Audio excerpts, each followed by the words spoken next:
દોસ્તો, આપણે એક એવા વન્ય પ્રાણીની અત્યાર સુધી વાત કરી. એ વન્ય પ્રાણી છે આપણો બધાનો સિંહ. સિંહ અત્યારે ખૂબ ચર્ચામાં એટલા માટે છે કે આપણે વારંવાર એક જ વાત કરી કે સિંહ શું એનો સ્વભાવ બદલી રહ્યો છે? સિંહ શું ખરેખર આદમખોર બની રહ્યો છે? આ પ્રશ્નના જવાબો આપણે ખૂબ આપ્યા. સિંહ આદમખોર નથી બન્યો, સિંહે એનો સ્વભાવ પણ બદલ્યો નથી, પણ માણસ સિંહના વિસ્તારમાં જઈને આ અદ્ભુત વન્ય પ્રાણીને દખલગીરી કરે છે. એટલે સિંહ વિસ્તરા પછી એનો સ્વભાવ જાળવવા માટે આ કામગીરી કરે છે. મિત્રો, અત્યારે મારે આવા જ એક ભવ્ય જીવની વાત કરવી છે. એ સિંહ નથી, પણ છે ખરેખર સિંહ જેવો. જે જીવની અત્યારે અમો ચર્ચા કરવા જઈ રહ્યા છીએ એ વિલુપ્ત થતો જતો એ જીવ છે, જેને બચાવવા માટે છેલ્લા 1.5 દશકાથી ખૂબ કામ થયું છે. એ જીવ જંગલનો જીવ નથી, એ જળનો જીવ છે. એ જીવ દરિયાનો જીવ છે. એ જીવનું નામ છે વ્હેલ શાર્ક. મિત્રો, વ્હેલ શાર્ક નું નામ આવે ને તો દરિયા ખેડૂતોનું નામ આવે, સાગર ખેડૂતોનું નામ આવે.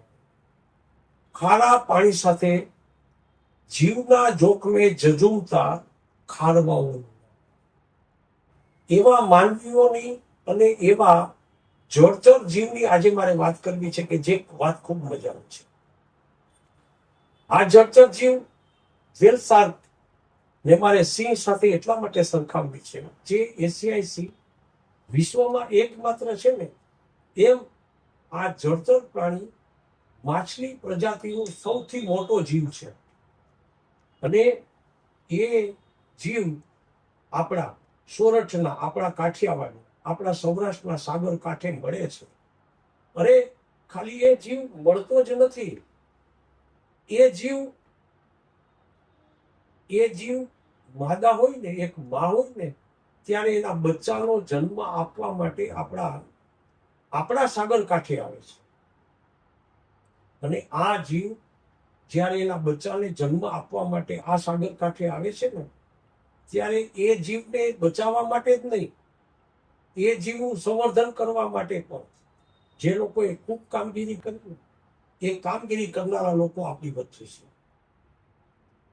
આપણો આ એપિસોડ એટલા માટે ખૂબ મહત્વનો છે કે હું જેની સાથે વાત કરું છું, હું પત્રકાર ધીરુ પુરોહિત જે લોકો સાથે વાર્તાલાપ કરવા જઈ રહ્યો છું ને, એ લોકોને સોનાની સાંકળે બાંધીને એક જગ્યાએ ભેગા કરવા પડે ને એવી સ્થિતિ વચ્ચે અમે એને ભેગા કર્યા છે.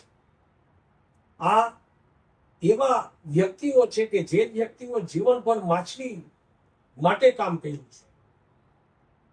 વન્ય જીવ માટે કામ કરનારા લોકો કરતા દરિયાઓ ખેડીને જળચર જીવો માટે કામ કરતા, એમાંય લુપ્ત થતી પ્રજાતિ વ્હેલ શાર્ક માટે કામ કરનારા આ લોકો નો મારે આજે ફક્ત પરિચય નથી આપવો, એમની સાથે એકાદ કલાક વાતો કરી. હું પેલા એક એવા વ્યક્તિની તમારી સાથે ઓળખાણ કરાવું છું, જે વ્યક્તિનું નામ છે ફારૂકભાઈ બ્લોચ. ફારૂકભાઈ બ્લોચ વ્હેલ શાર્કના સંરક્ષણમાં છેલ્લા 15 વર્ષથી કામ કરે છે.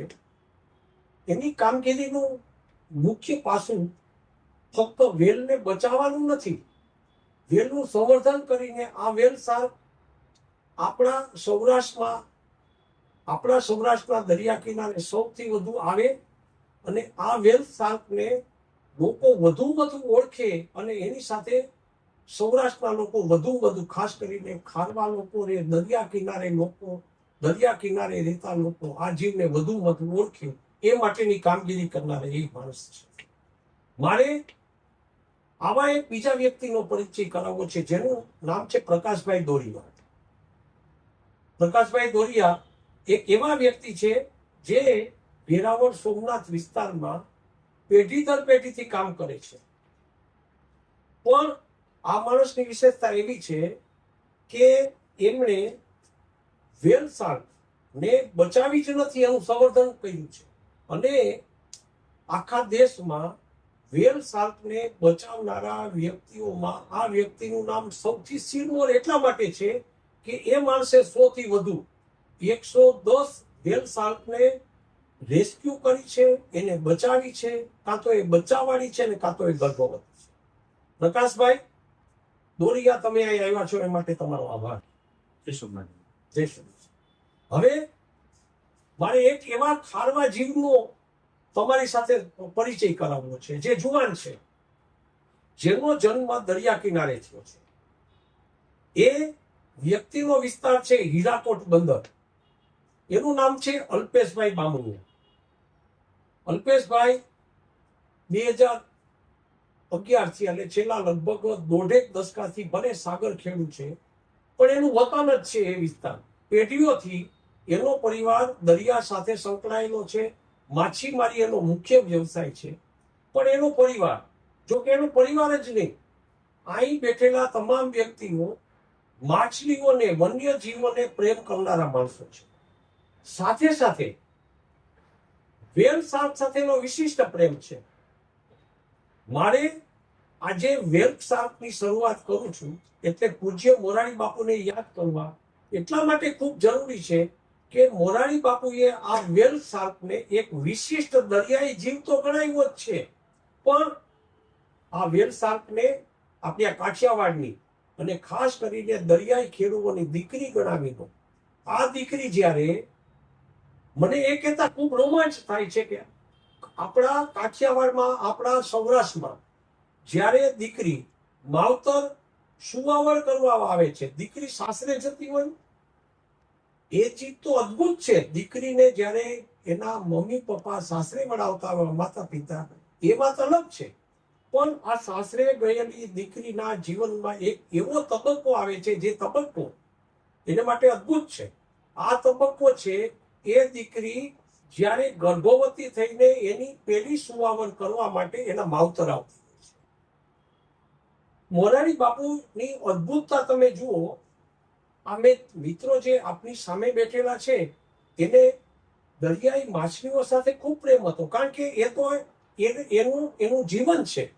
દરિયો એનો દેવ છે, દરિયો એનો ઈષ્ટદેવ છે. પણ જ્યારે આ વેલ શાર્ક માછલીનો પરિચય પૂજ્ય મોરારી બાપુએ દીકરી માવતર સુવાવડ કરવા આવતી દીકરી તરીકે, ગર્ભવતી દીકરી તરીકે માવતર જ્યારે સુવાવડ કરવા આવતી હોય એવો પ્રેમ તમે વેલ શાર્કને આપો, એવી વાત કર્યા પછી આપણી આ વેલ શાર્ક એક વિશિષ્ટ મહત્વ ધરાવનારું દરિયાઈ જીવ બની ગઈ છે. મિત્રો, આ વાત મારે અત્યારે એટલા માટે કરવી છે કે નજીકના દિવસોમાં વેલ શાર્કનો દિવસ આવે છે. ઓગસ્ટ મહિનાના અંતિમ દિવસો. ઓગસ્ટ મહિનો આપ બધા જાણો છો કે સાગર ખેડૂઓ માટે એ મહિનો ખૂબ મહત્વનો મહિનો એટલા માટે હોય છે કે સાગર ખેડૂઓ દરિયાની અંદર આ દિવસોમાં જીવના જોખમે દરિયો ખેડીને માછલીઓ પકડીને પોતાનું જીવન નિર્વાહ કરનારા હોય છે. અને આ સમયગાળો એના જીવનનો ખૂબ અગત્યનો સમયગાળો એટલા માટે કહેવાય છે કે એના જીવન નિર્વાહ કરવામાં, પેટનો ખાડો પૂરવા માટેનો આ સમયગાળો ખૂબ ઉત્તમ દિવસ કહેવાય છે, ઉત્તમ સમય કહેવાય છે. હું આ સમયગાળાને, આ વાતને, વેલ શાર્કને જોડીને આ મિત્રો સાથે મારો વાર્તાલાપ શરૂ કરું છું. એ પહેલા હું ફારૂકભાઈ બ્લોગ ને મારી આ વાર્તાલાપની શરૂઆતમાં પસંદ કરીને, ફારૂકભાઈ નમસ્તે. જી નમસ્તે. બધા દર્શક મિત્રોને મારા અભિવાદન. ફારૂકભાઈ, પહેલા તો તમે મારા સ્ટુડિયોમાં આવ્યા એમને ખૂબ મારે અલ્પેશ ભટ્ટીનો આ તકે એક યુવાનનો તમારે એટલો માટે આભાર માનવો પડે છે કે વેલ શાર્ક, ફારૂકભાઈ અને ધીરુભાઈ પુરોહિત, આ ત્રણેય વચ્ચેનું જે ત્રિપાક્ષી વાર્તાલાપને સરસ મજાનો ગોઠવી દીધો છે, એના માટે એ યુવાનનો ખૂબ આભાર માનું. ફારૂકભાઈ, વેલસાડ અત્યારે વિશ્વ માટે ખાસ કરીને દરિયાઈ જીવોમાં લુપ્ત થતું જતું એક એવું દરિયાઈ જીવ છે, એને તમે બચાવવા નીકળ્યા છો. મારે તમને એ પૂછવું છે કે આ કામગીરીનું તમને મુખ્ય પાસું તમારા દ્રષ્ટિકોણથી ક્યારે કેવી રીતે આવ્યું અને પછીથી તમે અહીં સુધી કઈ વાત કરી એનો ટૂંકમાં તમારી મારે વાર્તાલાપને કરવાનો છે. જી ફરી.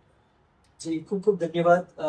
બધા દર્શક મિત્રોનો અભિવાદન કરું છું. સૌપ્રથમ ધીરુભાઈ પુરોહિત એક પત્રકાર તરીકે સ્થાનિક લેવલે જુનાગઢથી આ સમગ્ર જે દરિયાઈ વિસ્તાર છે એમાં અવારનવાર જ્યારે એક વન્ય પ્રેમી તરીકે પ્રકૃતિ પ્રેમી તરીકે તમે જે આવા પ્રશ્નોને આવરી રહ્યો છો એના માટે તમારો ખૂબ ખૂબ આભાર મને.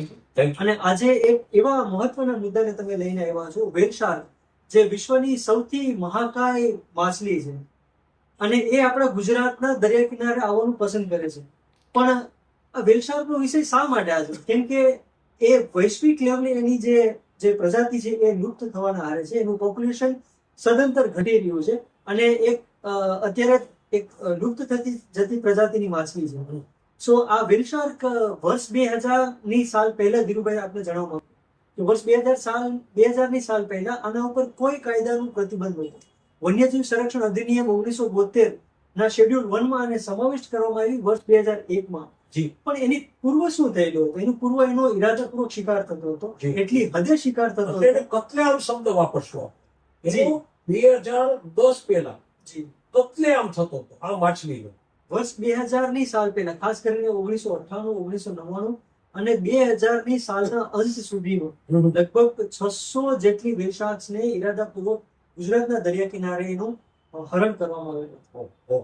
અને એવું કહેવાય છે કે ત્યારે જે ગુજરાતનો દરિયા કિનારો એક લોહિયાળ દરિયા કિનારો હતો અને સાથે સાથે એના અમુક વર્ષો પછી વૈશ્વિક લેવલે ખાસ કરીને આ જે એક એવું જે કાર્ય થતું હતું એની પાછળ જે જવાબદાર વ્યક્તિ હતા એ ગુજરાતનો સાગર ખેડૂત સમાજ હતો. અને વૈશ્વિક લેવલે આ સાગર ખેડૂત સમાજના કપાળમાં એક કહી શકો તે કલંક હતું, કાળા કલંક હતું કે જે આખું વિશ્વ ગુજરાતના દરિયા કિનારાના સાગર ખેડૂતને એક શિકારી તરીકે જોતું. 600 જેટલી મહાકાય વ્હેલ શાર્ક. પરંતુ વર્ષ 2001 જ્યારે સર માઇક પાંડે દ્વારા આને એક શોર્સ ઓફ સાયલેન્સ નામની એક ફિલ્મ ડોક્યુમેન્ટરીનું શૂટ કરવામાં આવી અને એને પબ્લિશ કરવામાં આવી, ત્યારે આ જે મૂળભૂત પ્રશ્ન છે એ આખા વિશ્વ સમક્ષ રાખવામાં આવ્યો. અને સાથે સાથે ભારત સરકારના વન પર્યાવરણ મંત્રાલય દ્વારા આ વ્હેલ શાર્કને કાયદાનું સર્વોચ્ચ લેવલનું સંરક્ષણ પૂરું પાડવામાં આવ્યું. ગુજરાત રાજ્યનો વન વિભાગ, વાઇલ્ડલાઇફ ટ્રસ્ટ ઓફ ઇન્ડિયા, જેની સાથે હું છેલ્લા 12 વર્ષથી સંકળાયેલો છું, જે ભારતનું એક અગ્રણી વન્યજીવ સંરક્ષણ સંસ્થાન છે અને લગભગ આખા ભારતમાં વિવિધ જે દરિયાઈ નહીં પણ બધી જ વન્ય પ્રજાતિ જેનું અસ્તિત્વ જોખમમાં છે એના સંરક્ષણ માટે જે તે રાજ્યના સરકાર અને સ્થાનિક સાથે કામ કરે છે. Very good, very good. તો એક પેટા પ્રશ્ન નાનકડો પૂછ્યો કે આ અદ્ભુત દરિયાઈ જીવને સંરક્ષિત કરવામાં આવ્યા પછી છેલ્લા આંકડા મુજબ કેટલી વ્હેલ શાર્કને રેસ્ક્યુ કર્યા પછી એને બચાવીને અને બચાને દરિયામાં છોડી દેવામાં આવ્યા છે? આંકડો, ફક્ત આંકડો. અત્યાર સુધી છેલ્લા 20 વર્ષમાં 1035 વ્હેલ શાર્ક્સને ગુજરાતના સાગર ખેડૂએ પોતાના જાનના જોખમે એને રેસ્ક્યુ ઓપરેશન કરી અને છોડી મૂકી છે. અને આના માટે ગુજરાત રાજ્યના વન વિભાગે લગભગ 1.5 કરોડ જેટલું વળતર સહાય તરીકે ચૂકવી આપ્યું. વાહ, બહુ વેરી ગુડ પ્રકાશભાઈ. જય સુમન. ખૂબ અભિનંદન તમને એટલા માટે. મારે ન કહેવાય કે હું તો હકારાત્મક પત્રકાર છું અને મારે એ વાત કેવી ગમશે કે કોઈ પણ કાર્ય કરનાર માણસ એની સારા કાર્યને કારણે ઓળખાતો હોય એ અમને ગમે પત્રકાર તરીકે. પણ આપણો દરિયા કિનારો, જેમ ફારૂકભાઈએ કીધું એ પ્રમાણે, એક કલંકિત દરિયા કિનારા તરીકે, લોહિયાળ દરિયા કિનારા તરીકે આજથી 15-20 વર્ષ પહેલા ઓળખાતો હતો. અને આજે આજ સાગર ખેડૂઓએ દરિયાને પ્રેમ કરે છે એને કલંક દૂર કરવા માટે પ્રકાશભાઈ આ વાતને તમે અદ્ભુત બનાવી છે. તો મારે તમને એ પૂછવું છે કે 1.5 દશકાથી તમે આ કામગીરી કરીને 110 જેટલી વ્હેલ શાર્કને બચાવી અને તમે ખૂબ મુદ્દાની એટલે ખૂબ મહત્વની કામગીરી કરી છે. તો તમારા જીવનનો એક અદ્ભુત પ્રસંગ તમે વર્ણવો, એ જે સાગર ખેડૂ, કે તમને આ કામ કરવામાં કેવો રોમાંચ મળતો અને તમે આ કામ કર્યું ત્યારે તમને શું અનુભવ થયો? જી પ્રકાશ. એટલે મારું નામ પ્રકાશ જય સોમનાથ. હું WTમાં કામ કરું. આજે મને 16 વર્ષ થઈ ગયા. જી. મને એમ લાગ્યું કે મોરારજી બાપુ એમ કીધું કે આપણી આ દીકરી છે, હમ. બહાર વિદેશમાંથી આવીને બચ્ચા મૂકવા આવે છે. જી. એમાં હું કંઈક લાગી ગયું. 2010માં જોઈન થયો. પછી રેસ્ક્યુમાં ગયો. મેં 110, 112, 102 જી. ફિશરમેન સાથે જઈને ફોરેસ્ટ ડિપાર્ટમેન્ટ ખોટા WTI ની ટીમ સાથે જઈએ.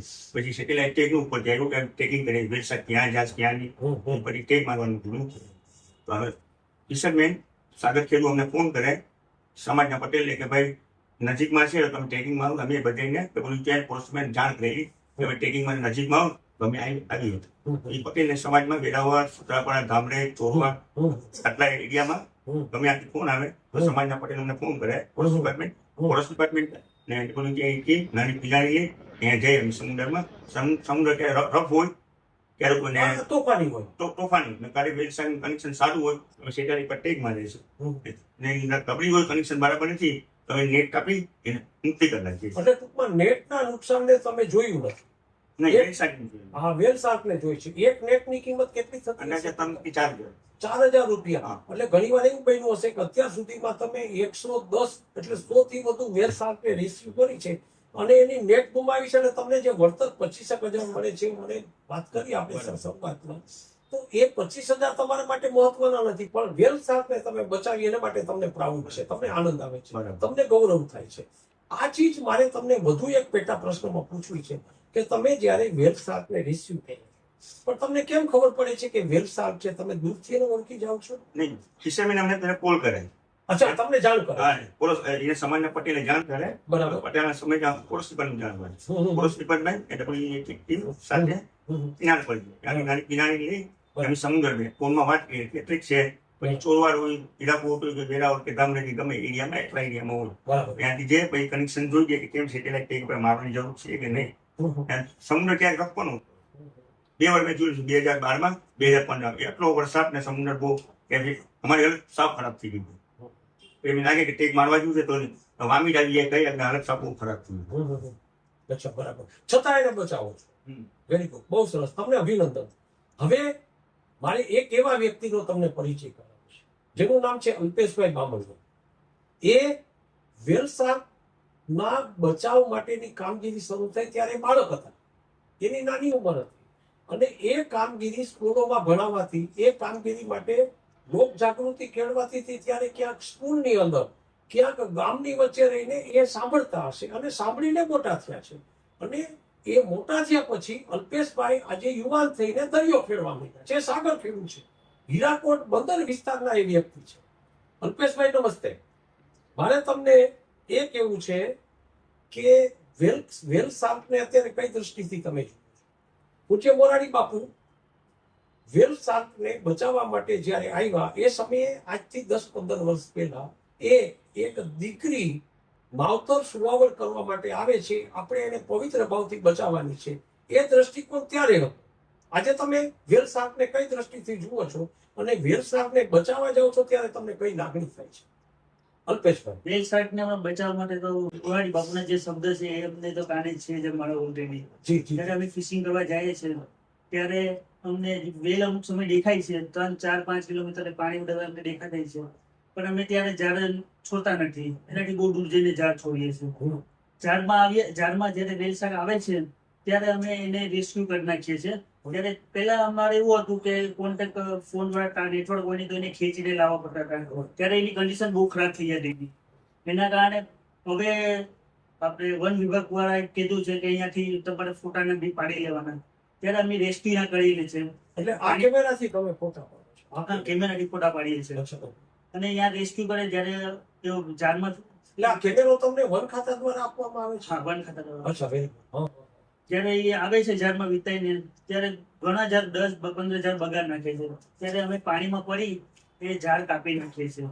એ ઝાડ કાપીને વેલ શાર્કને છૂટી કરી નાખીએ છીએ. વેરી ગુડ, બહુ સરસ. એટલે તમને ઝાડની કિંમત નથી, વેલ શાર્ક બચાવવી વધુ ગમે છે. અચ્છા, એક મહત્વનો પ્રશ્ન છે ખારવા સમાજમાં સ્ત્રી છે એને એક પૂજ્ય ભાવથી જોવામાં આવે છે. જો કે હિન્દુ સમાજ, મુસ્લિમ સમાજમાં એક માને આપણે કાયમી વંદન કરનારા લોકો છે દરેક ધર્મમાં, પણ માં અને દીકરી આ બેની વાત આવે છે તો આપણો પવિત્ર ભાવ વધી જાય છે.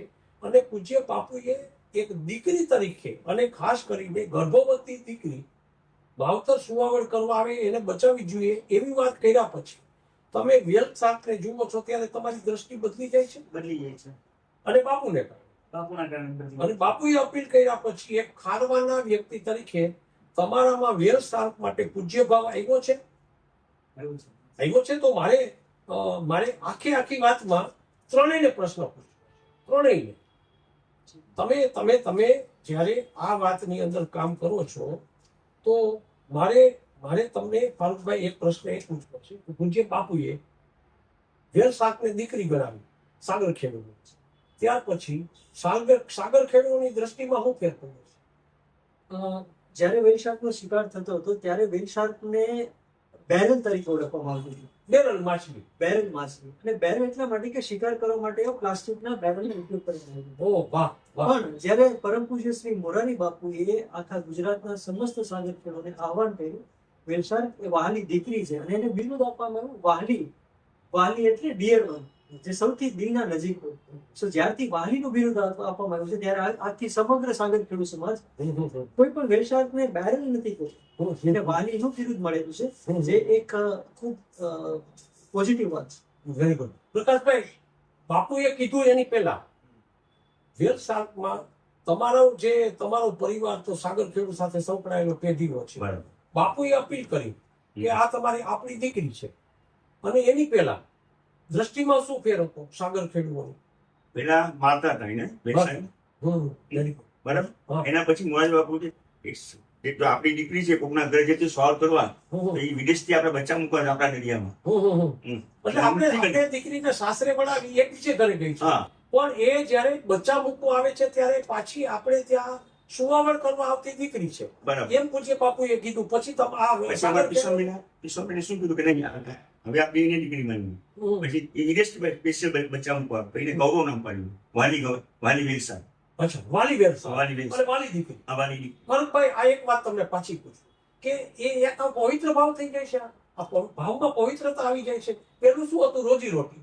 અને આ પવિત્ર ભાવ આવ્યો. એક દીકરી સાથે નાતો જોડ્યો પૂજ્ય બાપુ. એના પછી સાગર ખેડૂતોની દ્રષ્ટિમાં એક ચમત્કારિક ફેરફાર આવ્યો છે. એને તમે ક્રાંતિકારી વાત ગણો છો?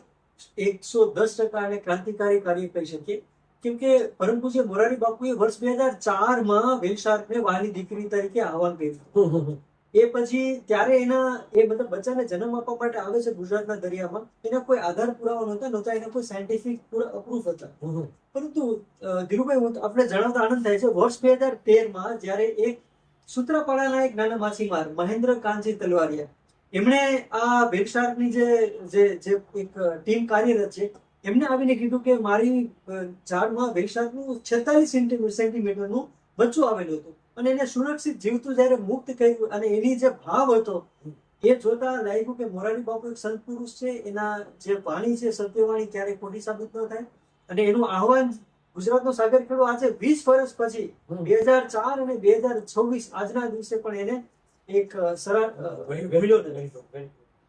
મારે આખી વાતમાં અલ્પેશભાઈ તમને અલ્પેશભાઈ પછી હું અલ્પેશ તારી પાસે આવવાનો છું. હું અલ્પેશભાઈ તમને એ પૂછું કે પૂજ્ય બાપુએ જે અપીલ કરી એની પહેલા તમે નથી જોઈ. બાપુએ અપીલ કર્યા પછી તમે આવ્યા છો.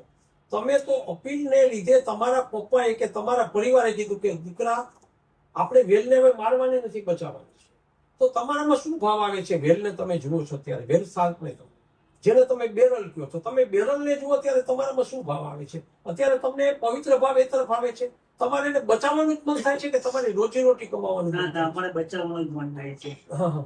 કે આપણી બેન દીકરી છે એને એ ઝાડમાં ફચાવી છે, એને છૂટી કરવા માટે પ્રયત્નો વધારે કરે. મારે ખારવા સમાજને વંદન કરવા છે. હું આજે ભાવુક છું. તમે એક વસ્તુ સમજજો કે કદાચ આ વિશ્વની સૌથી શ્રેષ્ઠ જળચર જીવને તમે બચાવવા નીકળ્યા છો. એ આજે જે તમે બચાવો છો ને, આવનારી પેઢી સદીઓ સુધી તમને યાદ કરશે. મારે સૌરાષ્ટ્રના ખારવા સમાજને વંદન કરીને, સૌરાષ્ટ્રના ખારવા સમાજને વધુ કાર્યરત થવા માટે અપીલ કરીને એક નાનકડા પત્રકાર તરીકે વિનંતી કરવી છે કે તમારું આ કામગીરી ચાલુ રાખજો. તમે કામગીરી ઉત્તમ કરી છે. તમારા બેઠેલા બંને પ્રતિનિધિઓએ તમારી વાત કરી, એનાથી આજ મારે ઘરે તમે આવ્યા છો, મારા સ્ટુડિયો પર આવ્યા છો, તો ખૂબ ખુશખુશાલ છો. અલ્પેશ, મજા આવી આજ. વેલ શાર્ક માટે વાત કરવા માટે બેકગ્રાઉન્ડ ગોઠવી અને તે વાતાવરણ ઊભું કર્યું છે, એટલા માટે સ્ટુડિયોમાં તારું સ્વાગત છે. અલ્પેશ, તું એક એનજીઓ ચલાવે છે, આ મિત્રોને તે ભેગા કર્યા છે. આજે વેલ શાર્ક વિશે વાત ચાલે છે અને વેલ શાર્કમાં તે ફારૂકભાઈનો મને પરિચય તે કરાય. પણ હું તને એ કહું છું કે મારે વેલ શાર્કને બચાવવા માટે આ 3 લોકો કામ કરે છે, એની અંદર તારી એનજીઓ અને વન ખાતું કઈ રીતે પોઝિટિવ ભૂમિકા ભજવે છે. સૌથી પહેલા તો ઇન્સ્પિરેશનની હું વાત કરું તો મારા ફાધર ફોરેસ્ટર એસઆઈ ભટ્ટી ત્યાં સૂત્રાપાડા રાઉન્ડ ખાતે ફોરેસ્ટર તરીકે હતા. તો એ પણ ઘણી વખત રેસ્ક્યુમાં જતા. તો એકવાર મેં જીત કરેલી કે નહીં, મારે પણ આવવું છે એમ. એટલે પછી છેલ્લે હું ગયો અને પછી તો ચક્કર ચાલુ થયા અને ઉલટી ચાલુ થઈ. એટલે પછી જેટલું પણ એક્સાઇટમેન્ટ હતું એ બધું નીકળી ગયું. પણ છતાં એવું ભૂલ્યો નહીં. એના પછી હું 2-3 વાર ગયેલો અને મેં રેસ્ક્યુ કરેલા. અને જિંદગીમાં પહેલી વાર એવડું મોટું આપણે સ્પીસીસ મેં જોયેલું. અને ત્યાર પછી તો સતત અલગ અલગ મારી જે સ્કૂલ હતી ધામરેજમાં, કોમ્યુનિટી સેન્ટર સ્કૂલ, એમાં અલગ અલગ environmental and wildlife conservation related event થતા. તો એમાં પણ હું પાર્ટિસિપેટ કરતો અને આજ સુધી પણ હું ફોરેસ્ટ ડિપાર્ટમેન્ટ અને વાઇલ્ડલાઇફ ટ્રસ્ટ ઓફ ઇન્ડિયા સાથે અને અલગ અલગ એનજીઓ સાથે હું સંકળાયેલો છું, જે ખરેખર આ ટાઈપની પ્રવૃત્તિ કરે છે. અને અત્યારે પણ અમે અલગ અલગ જે સ્કૂલ કોલેજીસ છે, પછી કોઈ ફિશર્સ કોમ્યુનિટી છે, ત્યાં ફિલ્ડ ઉપર જઈ અને અવેરનેસ લઈ આવીએ છીએ, ડોક્યુમેન્ટરી ફિલ્મ બતાડીને, અલગ અલગ કેમ્પેન્સ કરીને. અચ્છા, મને એક વન ખાતાના પરિવારમાંથી તું આવે છે અને વેલ શાર્ક બચાવની કામગીરી માટે તમે બધા લોકો ટીમ આખી કાર્યરત છો, એના માટે મારે તને કેવું છે, વાલી વચરની કામગીરી વિશે થોડી વાત મારે તમને પૂછવી છે. તું પહેલા તને પૂછ, વાલી વચન એટલે શું? વાલી વોચર કરીને એક એપ્લિકેશન બનાવ્યું છે. એનું મેઇન રીઝન એ છે કે જે પ્રકાશભાઈ જે વાત કરી કે પહેલા આટલા કિલોમીટર એને ઢસડીને લઈ આવવામાં આવતી, મતલબ કે અહીંયાથી જયારે રેસ્ક્યુ કરવા માટે જવું પડે તો બીજી એક હોડી લઈને જવું પડે. તો એના માટે 1.5 કલાક સમથિંગ ટાઈમ બગડતો. અને એ જે વેલ માછલી જે છે એ ઝાડમાં ફસાઈ જાય તો એ પણ એટલું બહુ સર્વાઈવ નથી કરી શકતી, એના ગિલ્સ પેલા ઓલામાં ફસાઈ જાય છે. તો એ વસ્તુ ન થાય, એને ઇઝીલી રેસ્ક્યુ થઈ શકે, તો એના માટે વાલી વોચર એક એપ્લિકેશન બનાવેલી છે WPI, જેના માધ્યમથી, એ ગુજરાતીમાં જ છે અને દરિયામાં કદાચ નેટવર્ક ન હોય તો એ નેટવર્ક વગર પણ ચાલે છે. તો ફિશરમેન એ પોતે એ વેલ માછલીના ફોટો અને વિડીયો લઈ અને એ સબમિટ કરી આપે તો એ તરત ઇમિડિયેટલી એ પેલા સર્વરમાં ડાયરેક્ટ પહોંચી જાય છે એની આપણે WPI ની ટીમને. અને ડાયરેક્ટ નોટિફિકેશન આવે છે કે જે સેકન્ડે સબમિટ કરી હોય એના બીજા સેકન્ડે એ આવી જાય છે. એટલે ખબર પડે છે કે આ જગ્યાએ આ વેલ શાર્કનું રેસ્ક્યુ કરેલું છે. મારે ફારૂકભાઈ તમારી સાથે વાત, ટેગિંગ, જે વેલ શાર્કની જે આખી પ્રોસેસ છે એની બચાવવાની, એનું સંવર્ધન અને એનો બચાવ અને સંવર્ધન એ ખૂબ મહત્વનું પાસું. ટેગિંગ એક સિસ્ટમ જ્યારે તમે કરો છો, ટેગિંગ તો બધામાં થતું, એની ઓળખાણનો એક ભાગ છે. પણ વન્યજીવ, ખાસ કરીને જંગલમાં હોય અને દરિયામાં હોય, તો આ ટેગિંગની સિસ્ટમમાં શું ફરક છે, કેટલું અઘરું છે, અને એ ટેગિંગને કારણે વેલ શાર્કને બચાવવામાં શું મદદ કરે છે?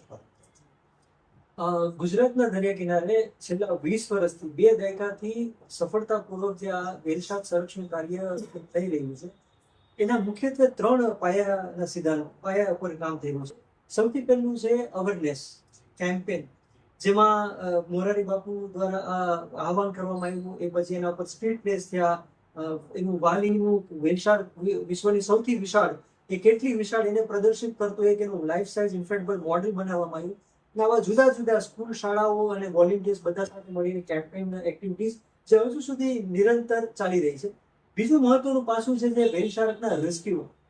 એ ઠીક છે કે સાગરખેડુ જે છે એના મોરારી બાપુના આહવાન બાદ વન વિભાગ દ્વારા જ્યારે એને કાયદાનું રક્ષણ પૂરું પાડવામાં આવ્યું અને એક આજે અલ્પેશભાઈ જેવી રીતના કીધું પ્રમાણે જે વન વિભાગ દ્વારા કમ્પેન્સેશન વળતર આપવામાં આવે છે જે જાનનું નુકસાનનું થાય છે એ બધા માટે વેલસાકને બચાવવાનું તો એક હું તમને જણાવતા આનંદ અનુભવું છું કે છેલ્લા 20 વર્ષમાં ગુજરાતના દરિયા કિનારે જ્યારથી આ પ્રોજેક્ટ કાર્યરત છે એક પણ વેલસાકનું ઈરાદાપૂર્વક શિકાર થયેલ નથી. ક્યાં વાત છે, વેરી ગુડ. પણ એનાથી વિપરીત 1035 વેલશાર્ક્સને સુરક્ષિત મુક્ત કરી દેવામાં આવી છે.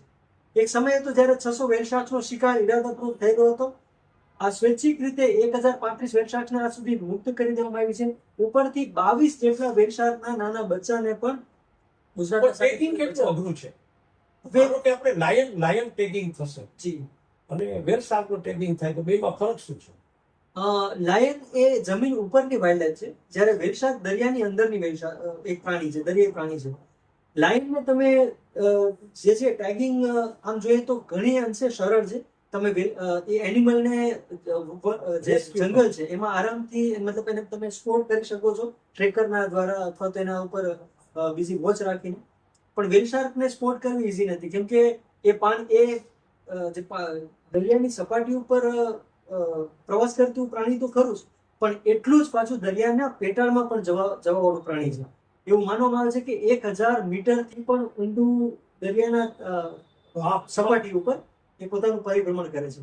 આ વેલશાર્ક ક્યાંથી આવે છે એ કદાચ કોઈને ખ્યાલ નથી, પણ અહીંથી ક્યાં જશે એનું ચોક્કસ અનુમાન મેળવી શકાય છે ટેકનોલોજીના માધ્યમથી. અને એના ભાગરૂપે વર્ષ 2011માં આ જે સંયુક્ત ઉપક્રમ છે, સંરક્ષણ ઉપક્રમ છે, એ અંતર્ગત વેલશાર્ક સેટેલાઇટ ટેગિંગ જે ભારતમાં ક્યાંય નથી.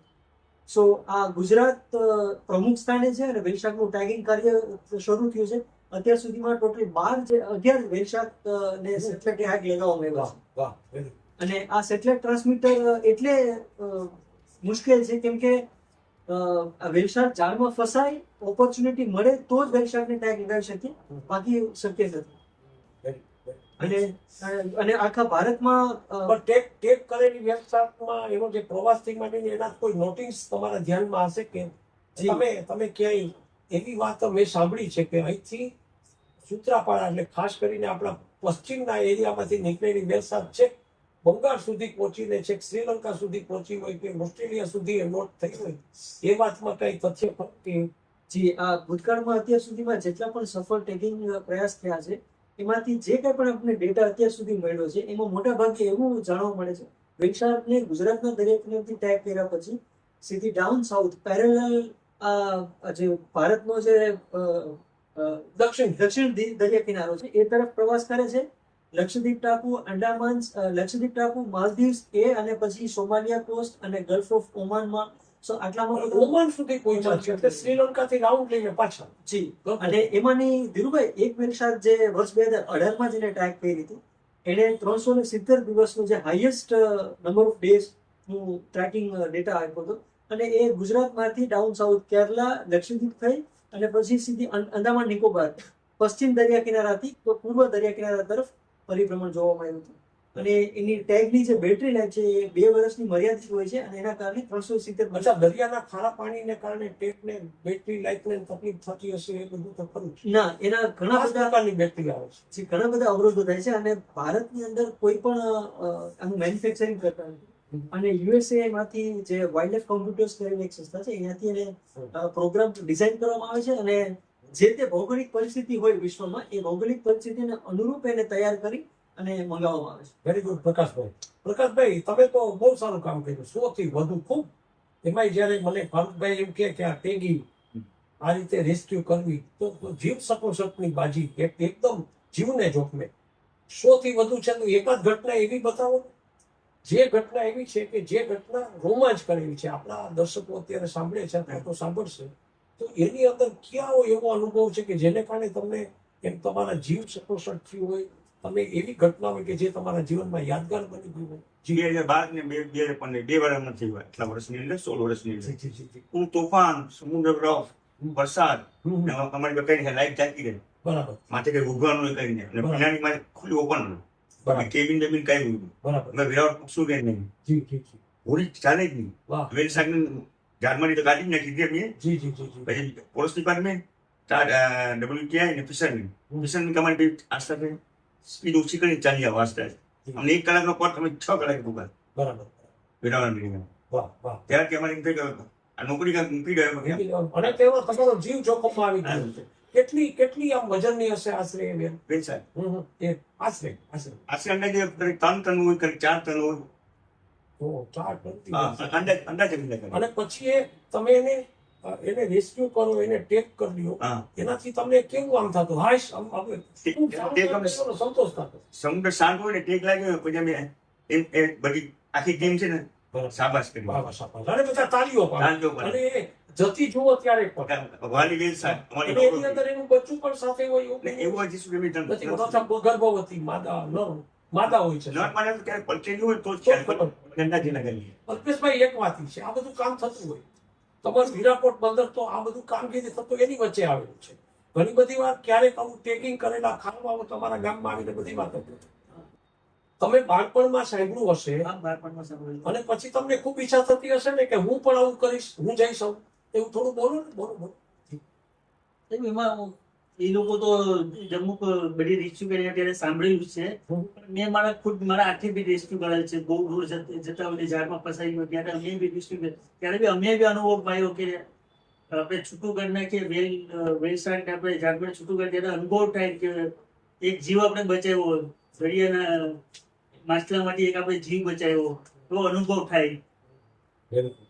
અલ્પેશ, એક NGO, તમે લોકો તો કામ કરનારા લોકોનું માધ્યમ છો.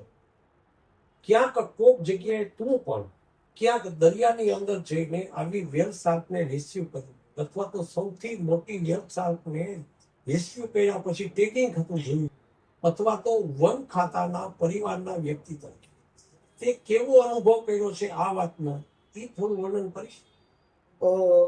ફર્સ્ટ ટાઈમ હું લગભગ 2012 આસપાસની સાલ છે ત્યારે હું ફર્સ્ટ ટાઈમ ગયેલો વેલસાર રેસ્ક્યુ મિશનમાં. અને બહુ જ એક એમ કહીએ ને કે દિલ ધડક રેસ્ક્યુ કરવામાં આવે છે, કેમ કે ત્યાં આપણી પાસે પણ કાંઈ બચાવની સામગ્રી નથી હોતી, કોઈ એવા લાઈફ જેકેટ કે આપણે, કેમ કે વેલસારને તો આપણે મુક્ત કરવી છે પણ આપણું પણ પાછું એમાં ધ્યાન રાખવું પડે છે. અને બીજી મેઇન વસ્તુ એ છે કે ક્યારેક તો હોડી કરતા પણ વધારે મોટી વેલસાર હોય છે. 40-45 હોડી કરતા પણ મોટી. 40-45 ફૂટની પણ વેલસાર મેં જોયેલી છે. તો તો એમની એટલે એક હોડીમાં ફિશરમેન કેટલા હોય છે? 4 થી 5 હોય. ખલાસી હોય, ટંડેલ હોય, બીજા 2-3 ડોક્ટર હોય. તો ક્યારેક એ વેલસાર જે મુવમેન્ટ કરતી હોય તો ત્યારે હોડી ઉછળવાની પણ સંભાવના રહે છે. અને જીવને જોખશે. હા, જીવના જોખમે. કેમ કે આ ટાઈપના મેં કિસ્સાઓ જોયેલા છે. ધામરેજમાં એકવાર એ ટાઈપનો કિસ્સો બનેલો. ખારવા કોમ્યુનિટીના લોકો ગયેલા અને તુફાનમાં અને હોડી પલટી મારી ગઈ. તો એ 8 થી 10 દિવસ પછી એમના મૃતદેહ ખોવાયેલી હાલતમાં મળેલા. તો ત્યાર પછી હોડી પલટી મારે તો કોઈ બચવાની સંભાવના નથી રહેતી.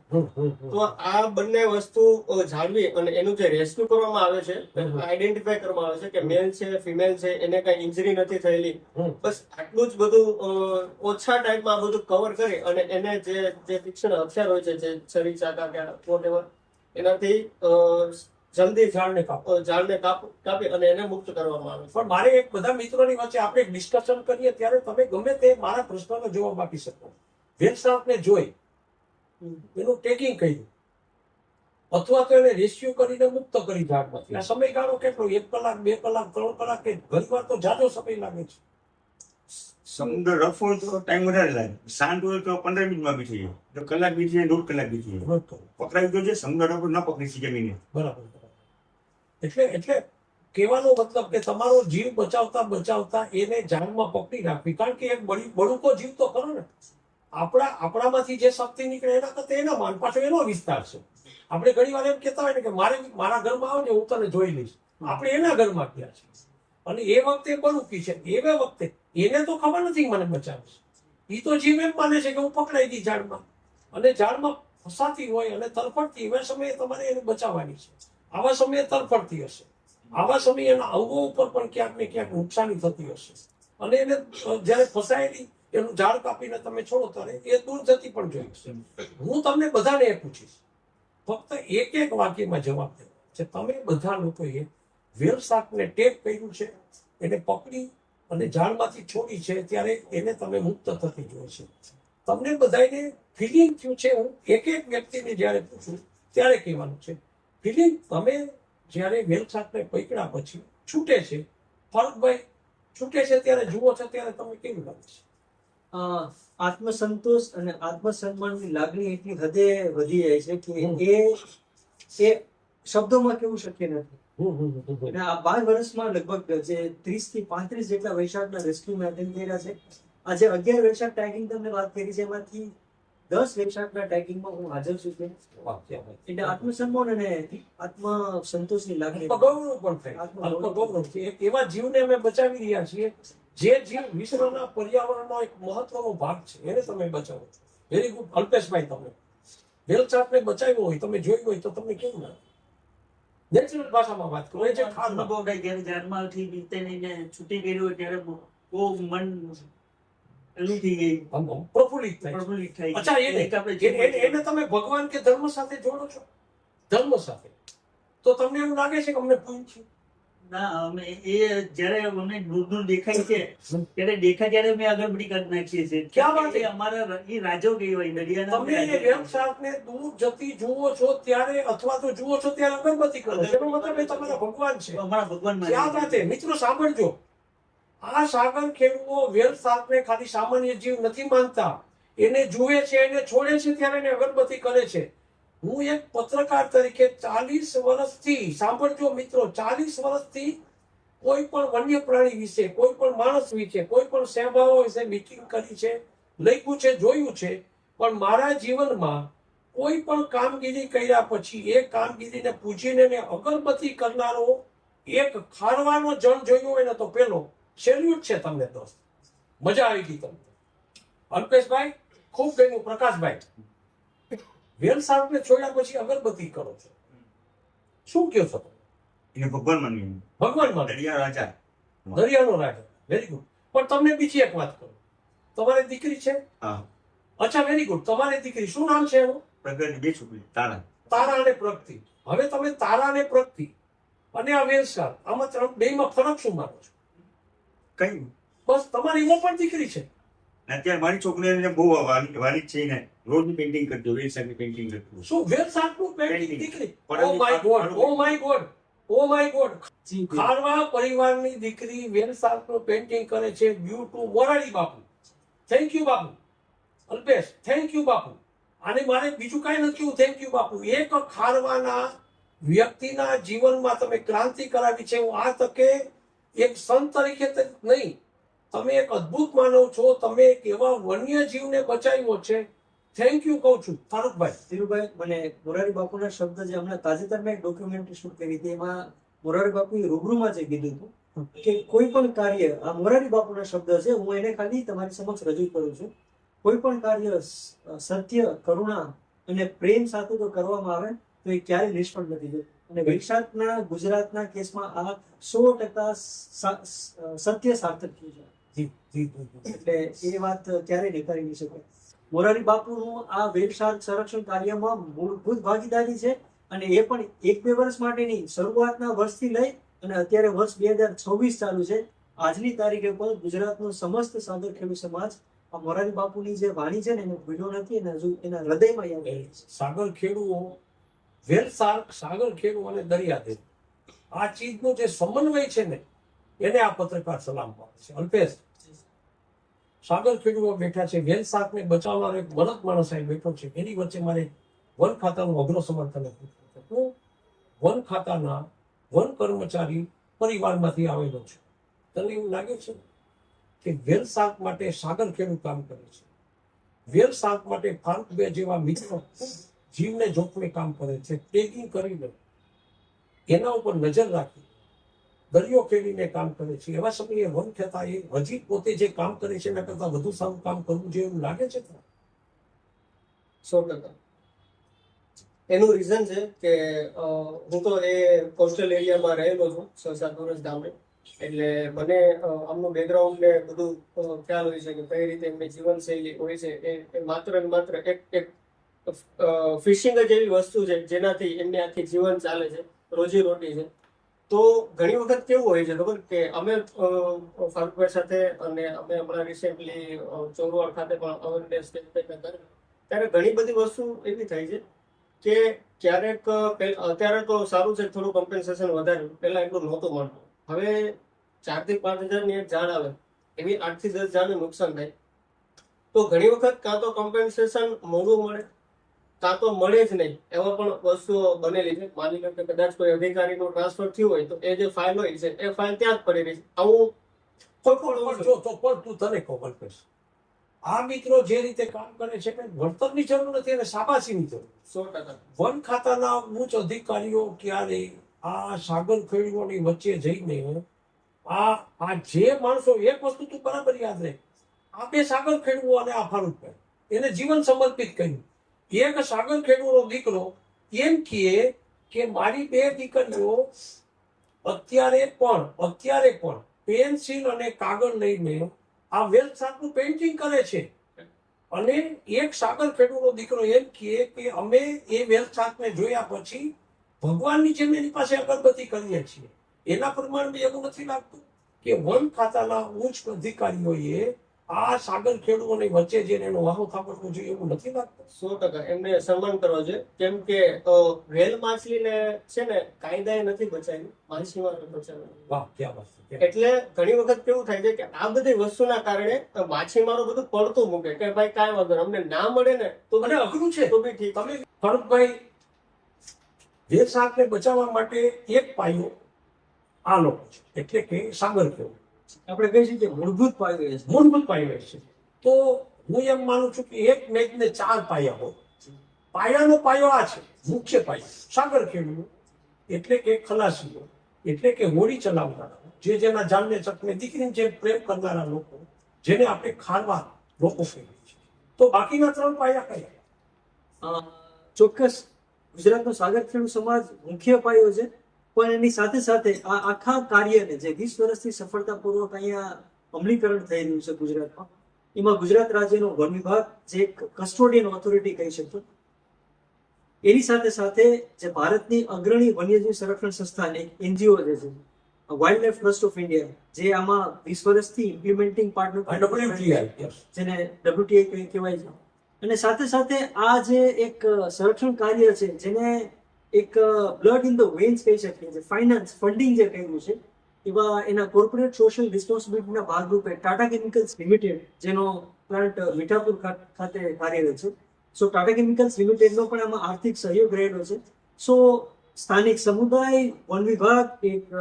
એક સરકારી વિભાગ એક NGO wild life trust of India WTI અને સાથે સાથે એક કોર્પોરેટ ટાટા કેમિકલ્સ લિમિટેડ આ 4 મુખ્ય પાયાઓ તો મૂળભૂત જે કાર્યરત છે સાથે સાથે આ એક મલ્ટી સ્ટેક હોલ્ડર ડ્રાઈવ છે જેમાં જે દરિયાકાંઠાની જેટલી પણ ઓથોરિટીઝ છે ઇન્ડિયન કોસ્ટગાર્ડ ફિશરીઝ વિભાગ મત્સ્યોદ્યોગ વિભાગ છે સાથે સાથે academic institutions like CM of જે કોલેજ ઓફ ફિશરીઝ છે બીજી જે દરિયા કિનારાની શાળાઓ છે research institute like CMFRI CIFT અને સાથે સાથે બીજા જેટલા પણ દરિયા સાથે સંકળાયેલા વિભાગો છે આમાં બધાનો સહિયારો એટલે સંયુક્ત પ્રયાસથી આપણી આ માછલી છે એ વધુ સુંદર બની રહી છે જી ધીરુભાઈ અને તમને ખાસ વાત કરું 2007 થી 2009 નું જે કેમ્પેઇન કાઢ્યો હતો એમાં તો આપણું ગુજરાતના જુદા જુદા 7 નગરપાલિકાઓ કોસ્ટલ નગરપાલિકાઓ પણ એમાં નગરપાલિકાઓ પણ છે નગરપાલિકાઓ તો પછી મારે એમ કેવું પડે કે આપણી આ વેલસાકને કારણે ગુજરાત રૂપાળું થઈ ગયું છે જી એને સિટી માસ્કટ તરીકે આખા ભારતમાં ગુજરાતને વધુ રૂપાળું બનાવ્યું હોય તો આ દરિયા ખેડૂતની આ દીકરીઓ જી હું સાચો છું એકમાત્ર ગુજરાત. એકમાત્ર વન પરિવારના વ્યક્તિ તરીકે મારે તને વન ખાતાના પોઝિટિવ પ્રશ્નો માટે આપણે એમ કહીએ તો વન પરિવાર આ વાત સાથે સંકળાયેલો છે તો વન પરિવારે વધુ ભાવુક બનીને આ આપણી કાઠિયાવાડની દીકરી આપણે ત્યાં એ સુવાવડ કરવા આવી છે એના બચ્ચાને આને ઉછેરીને મોટી કરવી છે તો વન પરિવાર વધુ સક્રિય થઈને કામ કરવા વધુ ઉત્સાહી બની રહ્યો છે એવું લાગે છે તમને હા સર 100%. જી કઈ રીતે એ આગળ વધવા માંગે છે હજી એનજીઓઝ દ્વારા અલગ અલગ કોમ્યુનિટીઝને ભેગી કરીને જે વોલન્ટિયર્સ જે છે ખાસ કરીને એમાં કેવું હોય છે કે ઘણા જે સ્ટુડન્ટ છે અલગ અલગ સ્કૂલ કોલેજના વિદ્યાર્થીઓને એને ક્યાંક ને ક્યાંક જોઈએ ને તો એવું એક પ્લેટફોર્મ નથી મળતું. પણ આ ટાઈપના જે WPI છે, ટાટા કેમિકલ્સ છે, ફોરેસ્ટ ડિપાર્ટમેન્ટ છે, એમાં ઘણા બધા એવા ઇવેન્ટો થાય છે જે વોલેન્ટિયર્સને આવકારે છે અને તમને આવી સરકારી અને ખાનગી અલગ અલગ સંસ્થાઓ દ્વારા તમને એમની સાથે એમને ખભે ખભો મળીને તમને વર્ક કરવાની એક ઓપોર્ચ્યુનિટી મળે છે અને તક મળે છે. Very good, very good. પણ ફારૂકભાઈ, વન અધિકારીના કેટલાક અધિકારીઓ એવા છે કે જે આમાં ટીઓટી છે. એક પત્રકાર તરીકે મેં પણ એ જાણ્યું છે, અથવા તો મને પણ સાંભળવા મળ્યું છે ક્યાંક. તો મારે એ જાણવું છે કે ભાઈ ડીઓટી આવા અધિકારીઓ પાસેથી, એ અધિકારીઓ જ્યારે અહીંથી પ્રમોશન લઈને જતા રહ્યા છે અથવા તો જતા રહેવા માંગે છે અથવા તો જાય છે, એવા અધિકારીઓમાંથી શીખી શકાય એવા અધિકારીઓના નામ? ચોક્કસ. વન વિભાગ એઝ એ કસ્ટોડિયન ઓથોરિટી છે. આ કાયદાનું શેડ્યુલ 1 નું પ્રાણી છે, એટલે એની તો મૂળભૂત જવાબદારી આવી જાય. ઘણા બધા અધિકારીઓ આમાં અત્યાર સુધી આ 20 વર્ષના સફળ સંરક્ષણ કાર્યના ભાગીદાર બન્યા છે. પણ આ પ્રસંગે ધીરુભાઈ, હું અમુક જે મહત્વના જે ખાસ કામ કરનાર જે મારા અનુભવમાંથી મને જાણવા મળ્યું છે, મારા 12 વર્ષનું આ જે વેલશાક સાથે ઇન્ટિગ્રેશન જેને પ્રોત્સાહિત કર્યા છે. પ્રોત્સાહિત કર્યા છે, એવામાં ખાસ પ્રમુખ સ્થાને ડોક્ટર કે રમેશ IFS, જે વન વિભાગના અત્યારે સિનિયર લેવલના અધિકારી છે, અને સાથે સાથે એમના જે સહકલીગ છે શ્રીમતી આરાધના સાહુ મેડમ, હું આ બંને અધિકારીઓને દિલથી સેલ્યુટ કરું છું કે જ્યારે એ ફિલ્ડ લેવલના ફિલ્ડ મેનેજર્સ હતા અહીંયા ડેપ્યુટી કન્ઝર્વેટર ફોરેસ્ટ તરીકે, અને જ્યારે અહીંથી પ્રમોશન લઈ અને મુખ્ય વન સંરક્ષક તરીકે જ્યારે ફરજ બજાવી રહ્યા છે અને અહીંયા ફરજ બજાવી છે, આ બંને અધિકારીઓએ ખાસ અહીંયા આ વેલશાકને એક વિશિષ્ટ પ્રકારનું એક પોતાનું કોન્ટ્રીબ્યુશન આપેલું છે. અને હાલમાં અત્યારે જે આજના નાયબ વન સંરક્ષક શ્રી છે શ્રી અક્ષય જોશી, એમનું પણ યોગદાન ખરેખર સેલ્યુટને પાત્ર છે, એમનું સરાહનીય છે.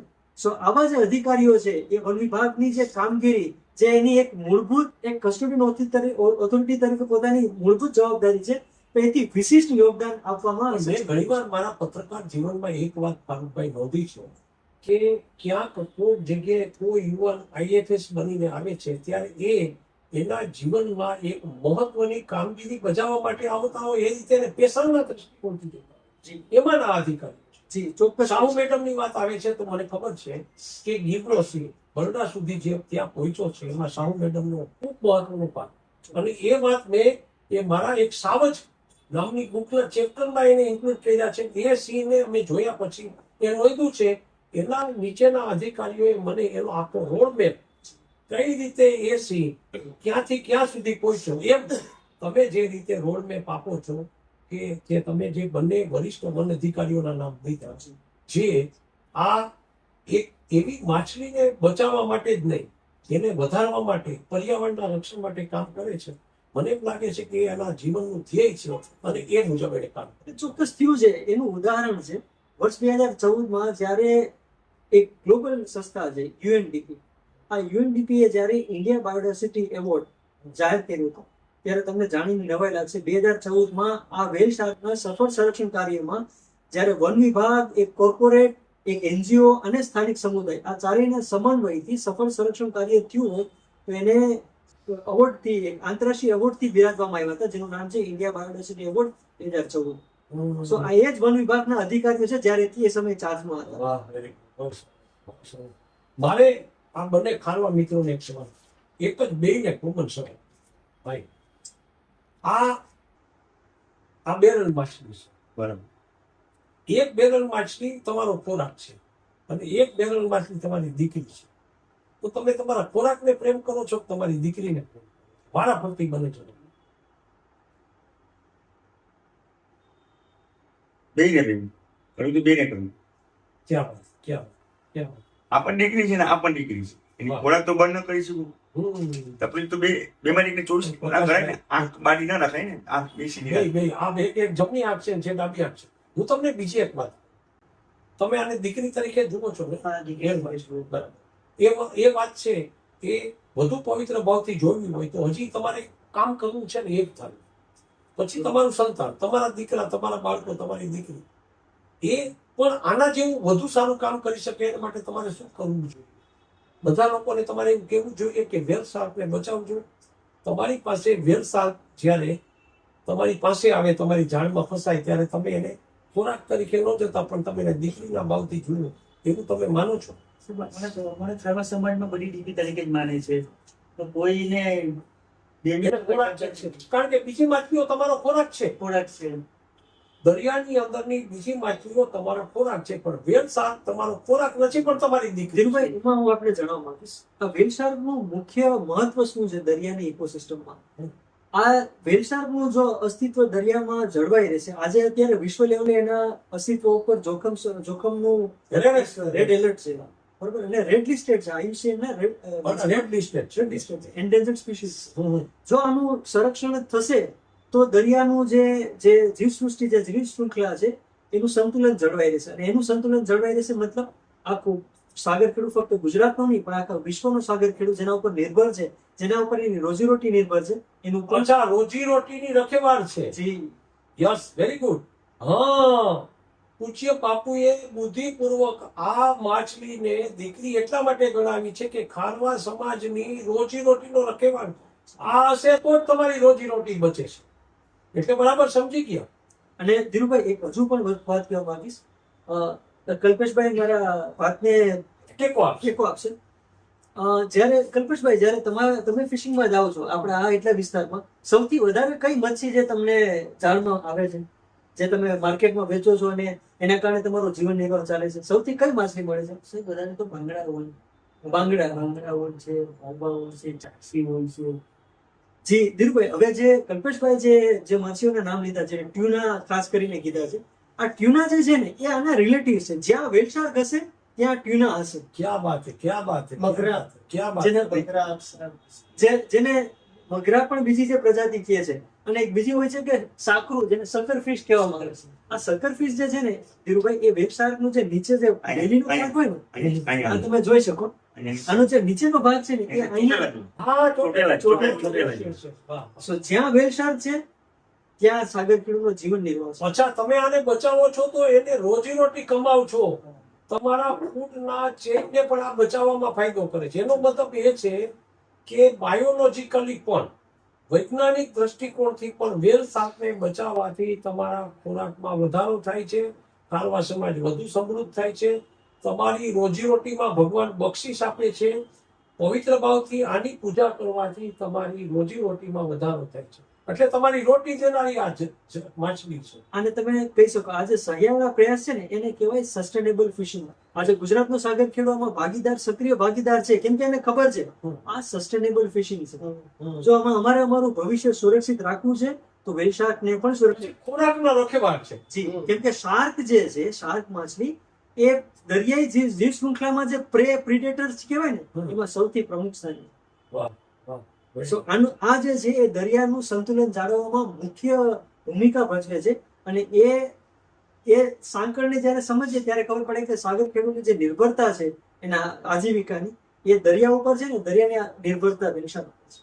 હું બધા મિત્રો વચ્ચે એક પ્રશ્ન પૂછું કે જનરલી આપણે ત્યાં આ જે વેલ શાર્ક અત્યાર સુધીમાં 1000 થી વધુ બચી છે. 1000 એટલે 1100 ની આજુબાજુ એવરેજ થાય. વેલ શાર્ક આ એની સિઝનમાં કેટલી વેલ શાર્ક આ બાજુ આવતી હશે ને એમાંથી કેટલી હશે? 50-60%, 70% બચી છે કે આવનારીમાંથી મોટા ભાગની બચી હશે? ધીરુભાઈ, હવે હું પોપ્યુલેશન એસ્ટિમેશન જે કરવાનું અમારું ધ્યેય છે એ વર્ષોથી છે, પણ એ મેં તમને કીધું ને, એ સેટેલાઇટ ટેગિંગ હોય કે એનું પોપ્યુલેશન એસ્ટિમેશન હોય, આ બધા વૈજ્ઞાનિક સંશોધનના વિષયો છે. જે ટેરેસ્ટ્રીયલ વાઇલ્ડલાઇફ છે, જે એવિયન વાઇલ્ડલાઇફ છે, જે હવાઈ મારફતે પરિવહન કરે છે, એના અનુસંધાનમાં ખૂબ જ સરળ છે. પણ દરિયાઈ જીવસૃષ્ટિની જ્યારે એનું પોપ્યુલેશન એન્યુમરેશન સ્ટડીઝ જેને કહે છે, આ બધી કરવી, એ એનું પોપ્યુલેશન કેટલું છે એ જાણવું, એનું સંશોધન માટેના વૈજ્ઞાનિક ઘણું કામ કરવાનું બાકી છે. એટલે તમે મિત્રો સમજો, તમે બંને ખારવા એટલે સાગર ખેડૂત લોકોના પ્રતિનિધિ તરીકે અહીં બેઠા છો. આપણે જે આ કામગીરી કરી રહ્યા છીએ આ તો એક નાનકડો, એક આપણે વેલ શાર્કને બચાવવાનો એક નાનકડો પ્રયાસ છે. પણ આપણો સંદેશો, જે પૂજ્ય બાપુએ સંદેશો આપ્યો અને 10-15 વર્ષ પછી એક બહુ વિશાળ દ્રષ્ટિકોણથી 1000 વેલ શાર્ક બચી એટલે બહુ મોટી કામગીરી છે. એમ આપણો આ નાનકડો પ્રયાસ છે. એ પણ આપણા પ્રયાસને એક સંદેશા રૂપે ત્યાં આપો કે વેલસાકને આપણે બચાવીને આપણો ખોરાક બચાવીએ છીએ, આપણી જ્ઞાતિને બચાવીએ છીએ, આપણા પરિવારને બચાવીએ છીએ, આપણી દીકરીને બચાવીએ છીએ. એટલે આખી વાતને તમે બચાવો છો, આખી એક સૃષ્ટિને બચાવો છો. એ વાત તમે કરીને તમે તમારો સંદેશો તમે આપી શકો છો. અલ્પેશ, છેલ્લી વાત. હાજી. મેં ઘણા એવા ફિશરમેન જોયેલા છે કે જેણે પોતાની જાળની પરવા કર્યા વગર વેલ શાર્કને છોડી મૂકેલી છે અને એને કમ્પેન્સેશનની પણ આશા નથી રાખેલી.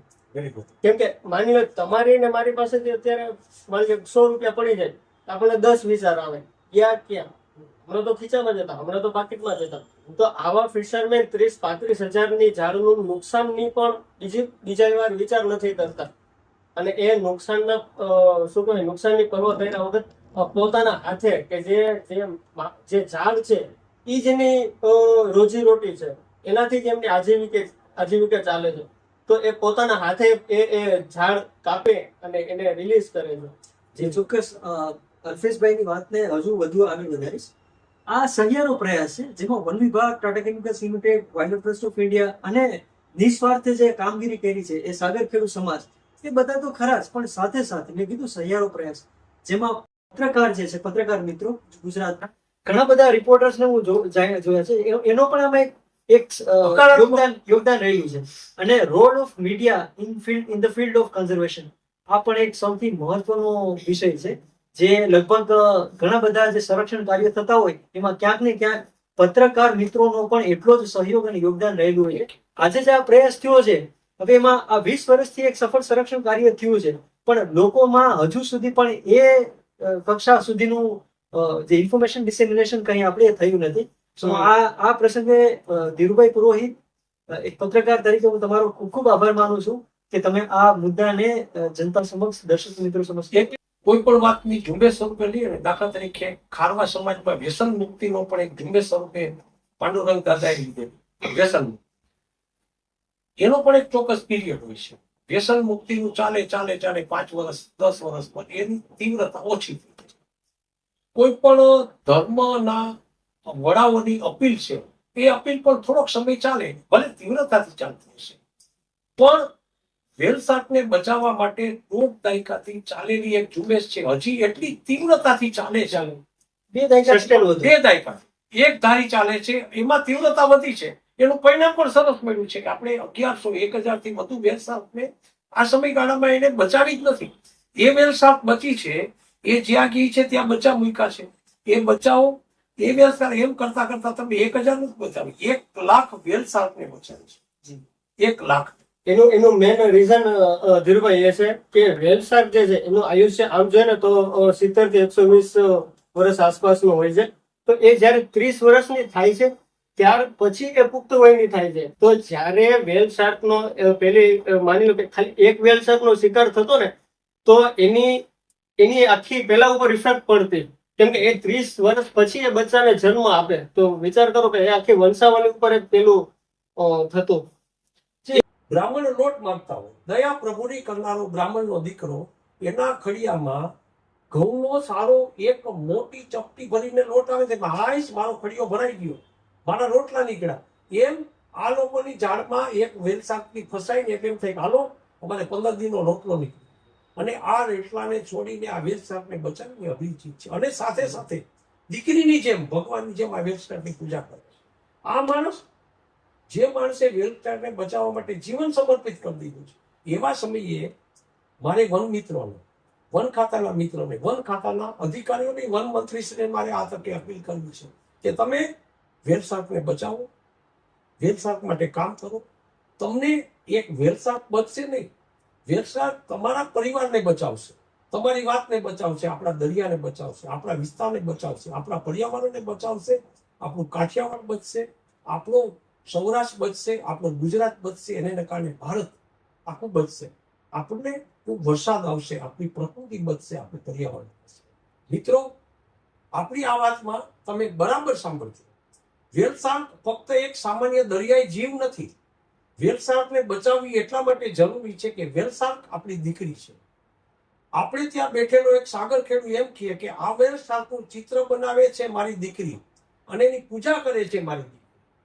એક દરિયા ખેડૂત એમ કહે છે કે વેલસાક જોયા પછી અમે જ્યારે એને છોડ્યા પછી દૂર જતી હોય ત્યારે અમે અમારી હોળીમાં અગરબત્તી કરીને આ વેલસારની પૂજા કરીએ છીએ.